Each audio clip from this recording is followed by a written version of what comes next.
கருமேகம் போல நீர் இல்லை, அலைக்கடல் அடங்குமோ? அதிகார குரலுக்கு எப்போதும் நீரின் வீழ்ச்சி நீதானே.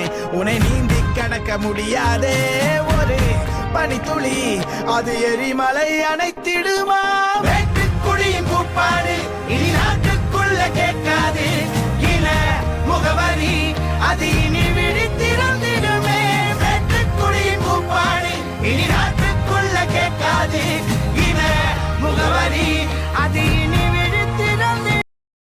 பூவும் வேரும் பூவும் வேறில்லை, கருமேகம் போல நீர் இல்லை, அலைக்கடல் அடங்குமோ? அதிகார குரலுக்கு எப்போதும் நீரின் வீழ்ச்சி நீதானே. உன்னை நீந்தி கடக்க முடியாதே ஒரு பனித்துளி, அது எரிமலை அணைத்திடுமா? வேட்டுக்குடியின் கூப்பாடு இனி நாட்டுக்குள்ள கேட்க